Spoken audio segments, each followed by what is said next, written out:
Good morning. This is Jason Dean coming live at you again for another Film Fanatic show. So today's show is on a brand new movie that I just rented at Opera House Video. I go to Opera House Video fairly often. It's really the only mom and pop video place where you can actually rent movies as well as TV shows. And I try to go. I feel it's important to support them, and Dennis Howard's an amazing guy, good friend, but I think it's an important thing. I'm all about physical media. But anyway, so I go there typically to more or less stay current, to see new movies that come out on video. The movies that do get released on video, it's becoming less and less of a thing. But it's that's usually where as far as new things that are coming out, that's usually where, the main place that, where I, stay engaged with that whole sort of thing. So one of the last movies I rented it the other day. I got it right here. I just rented it actually, and that is a film called Priscilla, and it's the newest, the most recent release from Sophia Coppola. I'm a huge Sophia Coppola fan.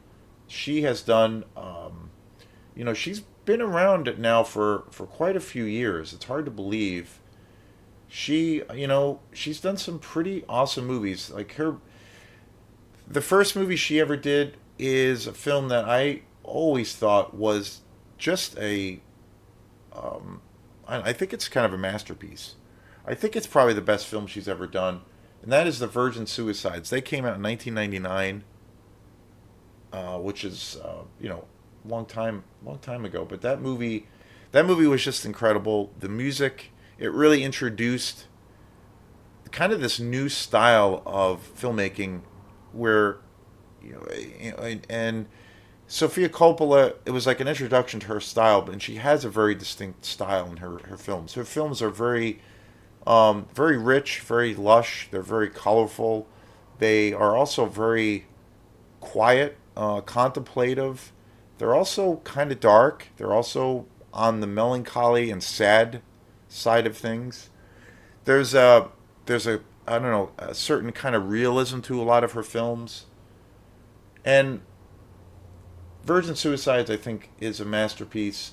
She also, another film that she directed, which I think is great. Bill Murray, Lost in Translation, Scarlett Johansson. That was a film that really, I believe she got nominated for a bunch of awards when she made that film. And that really, Virgin Suicides was big, but it seemed when Lost in Translation came out, that really, put her name out there in Hollywood. She really, of course, she's the daughter of Francis Ford Coppola, and that film, Lost in Translation, really, put it out there, is that she has a voice. And again, I think she very much has a voice, where it's very original. And every time I see a Sofia Coppola movie now, I can kind of tell, like, she has a certain style. You know, it's very distinct and it's pretty unique. And I think she has a very European flavor to like a foreign film perspective to her aesthetic. But Priscilla was, or is, her most recent release. Other films that she's done, well, she was her first. She's also done a little bit of acting. She was in Godfather 3, um, and another couple other films that she directed were another film that I actually really really love a lot, and that is Somewhere, which came out in 2010 with Stephen Dorff. Really cool movie, highly stylized. All of her films have a certain style, but that one almost has a little bit more of a like a heightened kind of aesthetic, but really cool movie. I really like that movie. The Beguiled, which is actually a very cool movie.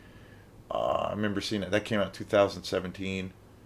She also kind of dove into slightly, experimenting with musicals. Marie Antoinette, and which is a very different film for her, but very good. So I just recently saw Priscilla, and it was a movie that I knew a couple people that actually saw it, and it came out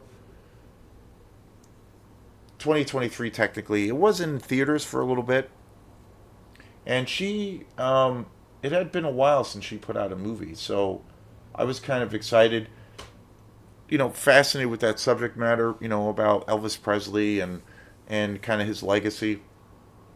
And I watched it last night, and it was one of those things of where I watched it and I was like, you know what, this is pretty good.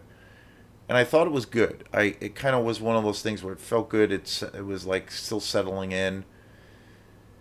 And then the last few days, I saw it about 3 or 4 days ago. The last few days, I found myself talking about it. I started talking about it with a couple of friends, and it came up in conversation.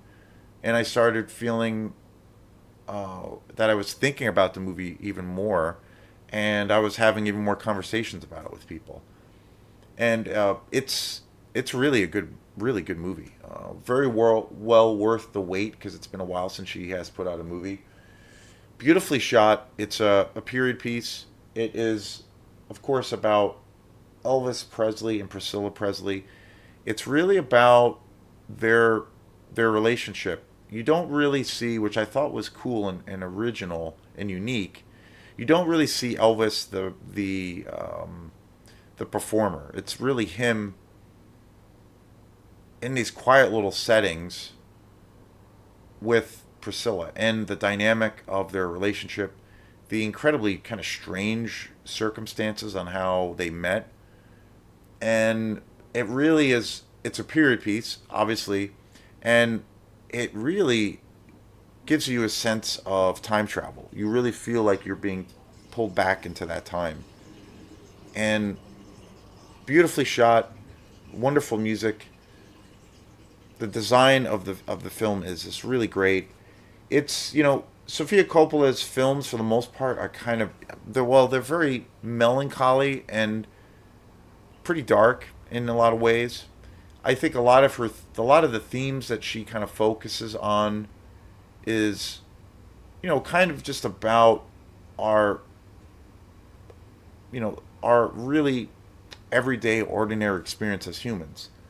We have these ebb and flows. We deal with success, we deal with failure, we have moments of that, or dealing coming to terms with things that are fleeting.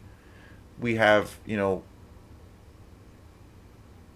sometimes really wonderful experiences of rich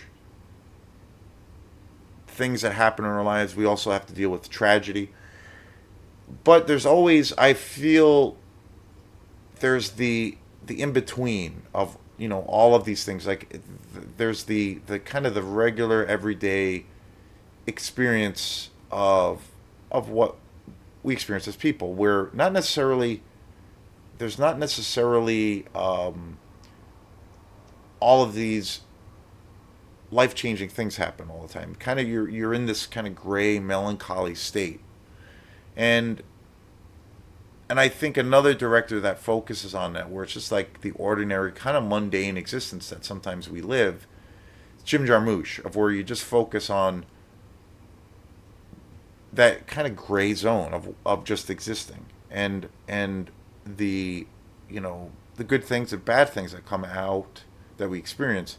But it's really about that, just that normal experience of where sometimes there's just a lot of downtime, and I feel like there's a similarity, even though they're very different styles. But I think Jim Jarmusch really focuses on that experience, and I think Coppola does too, where she really has a focus on the quiet parts of life.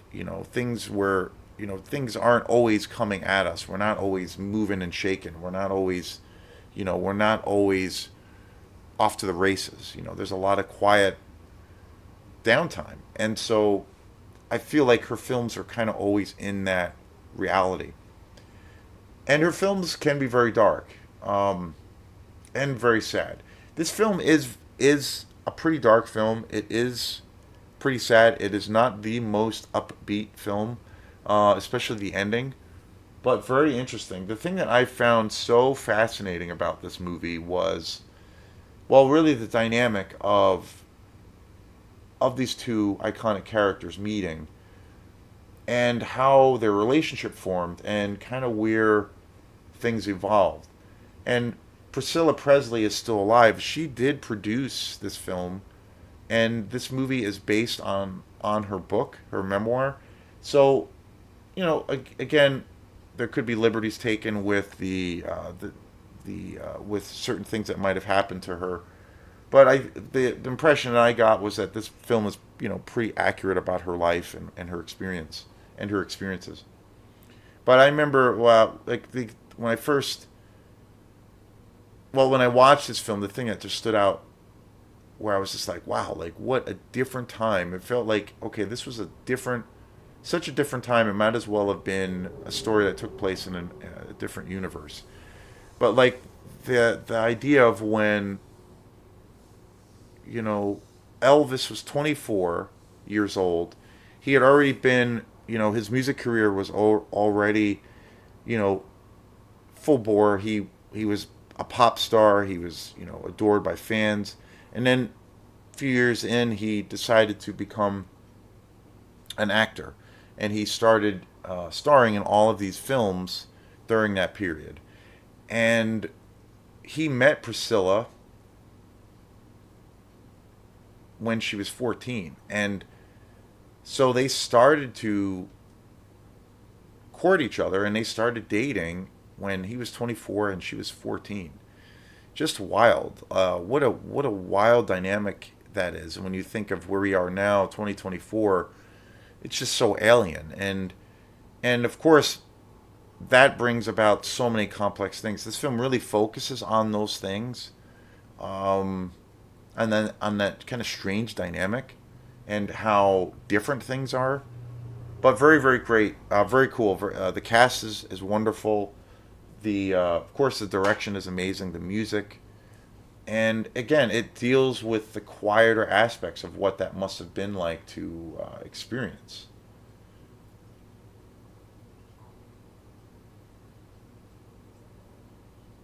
Jacob Elordi plays Elvis, who is really great. He's a British actor I had never heard of before. None of the actors or actresses in this film I was very familiar with before. Kaylee Spaney plays Priscilla Presley, who is terrific. I've never seen her in anything. It's a really wonderful cast. Her father is just really fantastic. Camilla Kawai, um, John Cadence, Tim Post, Dan Burney. Really, really cool movie though, and again, it's one of those experiences. It's a quiet, kind of contemplative tale, like a lot of her films. Probably the most quiet of her films in that regard would be Lost in Translation, where there are scenes of where there's literally no dialogue. And for some people, I remember when they came out, they were like, "Well, this movie is just like a little bit overly hyped. It's kind of boring." But again, it's not really about that tradition of you have to explain things through dialogue. It's about kind of creating the atmosphere, this emotive feeling through the the aesthetic. And this film has a great balance of that. There is very much that kind of influence in the film, and really, there's also the writing is really great. And I love that this really. I thought she did a fantastic job with giving you this perspective that you've never really seen before, especially and it also being centered on Elvis Presley, and very, very interesting. I've always been a huge Elvis fan, and so very, very cool. I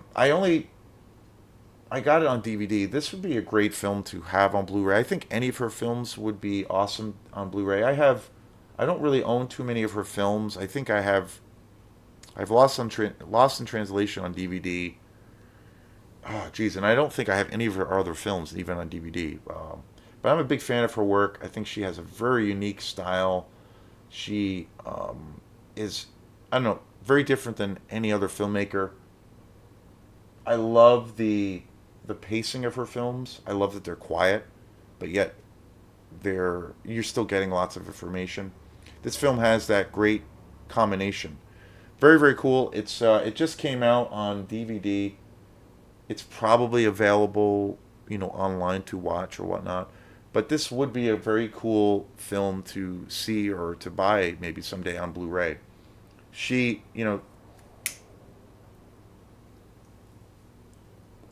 Coppola's all about style, but also substance. And so I think style comes first and then the substance. But with other directors who are probably not as good or as talented as she, it would you know cause the films to not be as strong. But she has a really good vision and a very unique vision and a very cool style, so it really works. And so it really, is a really cool escapist experience when you see her films. It's Her films always have this very dreamy quality to them too. But yeah, very cool movie. I highly recommend it. If you like her work, I'd say this is one of the better films. Definitely worth the wait. And again, it was very interesting. Very interesting. The time period, the through the 50s and 60s, and 70s, how socially we are so different now, and what was socially acceptable then, and what's socially acceptable now. But great film, very very cool. And again, it's one of those things of where I've described that experience before with certain films where I see it and I'm like, yeah, that was good. I kind of try to. I usually try to, if I'm going to judge a movie by if saying if I've liked it or not. I usually kind of go by my gut instinct a lot of times.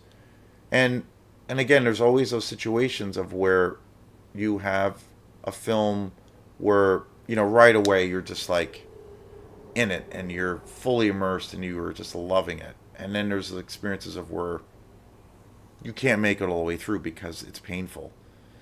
And then there's those films of where you watch them and you're like, yeah, okay, that was good, that was solid.